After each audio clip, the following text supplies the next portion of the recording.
Hello guys, तो आज मैं आपके लिए लेकर आ गई हूँ फिर से एक नया ब्लॉग। तो आज मैं सुबह उठ गई, यहाँ पे नहा धो के मैंने सबसे पहले कपड़े वॉश करे जो बहुत सारे हो गए थे। और ये कल के कुछ कपड़े थे जो संडे को मैंने धोए थे और वो सूखे ही नहीं थे क्योंकि इतनी अच्छी धूप यहाँ पे नहीं आई थी। इसलिए तो मैंने सोचा कि आज सुबह सुबह ही मैं इनको ऊपर छत पे डाल देती हूँ ताकि ये पूरे दिन में अच्छे से इनको धूप लग जाएगी और ये सूख जाएंगे। इसीलिए मैं छत पे जाने लग गई सारे कपड़ों को लेकर, क्योंकि मुझे स्कूल जाना था तो मैं सुबह सुबह ही सारा काम जल्दी जल्दी से कर लेती हूँ। ये देखो हमारी यहाँ के सुबह का नज़ारा, सुबह सुबह कितनी अच्छी लगती है सुबह का नज़ारा, मुझे तो बहुत ज़्यादा अच्छा लगता है। तो मैं यहाँ पे कपड़े सुखाने लग गई थी। सारे कपड़े मैंने बाल्टी में से निकाले और एक एक करके कपड़े निकालने लग गई थी क्योंकि सर्दियों में धूप की कमी आती है और हम छत पे तो वैसे भी थोड़ी देर ही धूप आती है, तो सुबह सुबह ही कपड़े डाल देना ठीक लगता है ताकि वो जो थोड़ी धूप आए सुबह उसमें सारे कपड़े सूख जाए। मुझे मशीन में कपड़े सुखाना थोड़ा आलस सा आ जाता है, इसलिए मैं मशीन में कपड़े नहीं सुखाती। मैं डायरेक्ट ही ऐसे जाके कपड़े सुखा देती हूँ कि सूख जाएंगे धूप के अंदर।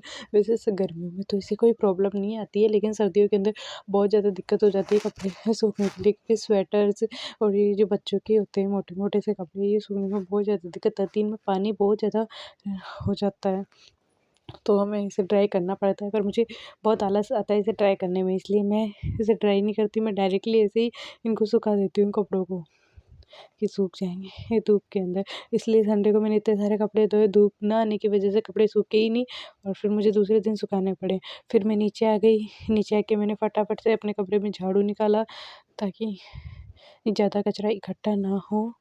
वैसे तो मैं संडे को डीपली क्लीन करती हूँ, लेकिन रोज़ डेली भी झाड़ू पोछे तो करने ही पड़ते हैं। हम कितनी भी सफाई कर ले फिर भी पता नहीं गंदगी इतनी कहाँ से आ जाती है।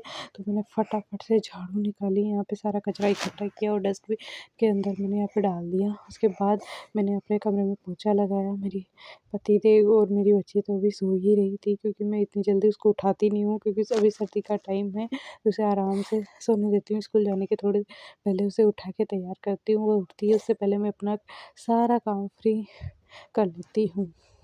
संडे के दिन तो मैं अच्छे से हाथ से पोछा लगाती हूँ, लेकिन बाकी दिन मुझे इतना टाइम नहीं मिल पाता, इसलिए मैं इस खड़े वाले पोछे से ही पोछा लगा देती हूँ ताकि फटाफट से हो जाए और मैं टाइम से फ्री हो जाऊँ।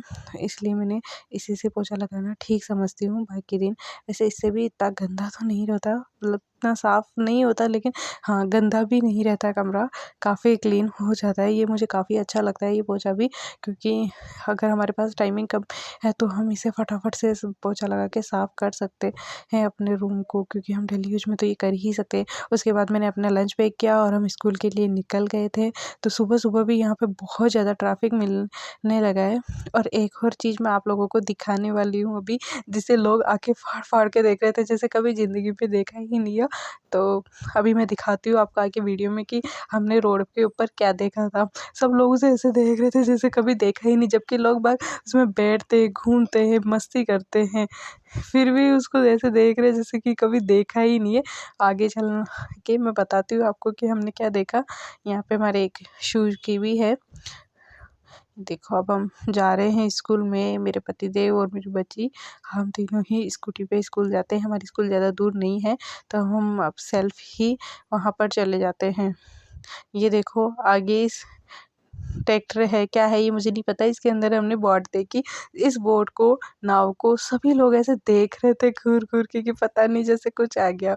उसके बाद हम आगे निकल गए और पीछे से मैं देख रही थी सबको कि सब उसको ऐसे देख रहे हैं कि ये क्या है ये क्या है। ये देखे तो मुझे बहुत अच्छा लगा।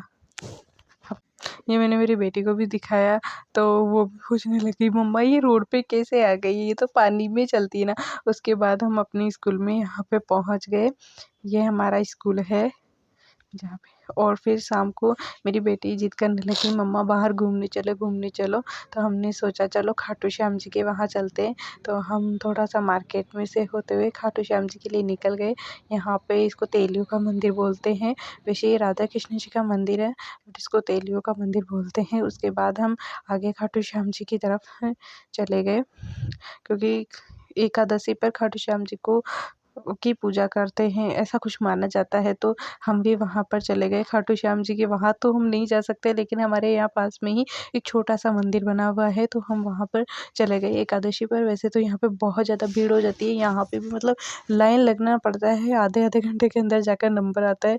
हम काफ़ी देर खड़े रहे, उसके बाद में जाकर हमें दर्शन हुए। काफ़ी लंबा हो जाता है क्योंकि पब्लिक बहुत ज़्यादा आती है, तो हमने पहले दूर से ही दर्शन किए, फिर हम लाइन के अंदर लगे और फिर पास में से जाकर भी हमने दर्शन करे। फिर हमने विधि के भी झाड़ा लगाया, हमने भी झाड़ा लगवाया। बोलो सभी खाटू श्याम जी की। फिर मेरी विधि नीचे कारे लगाए।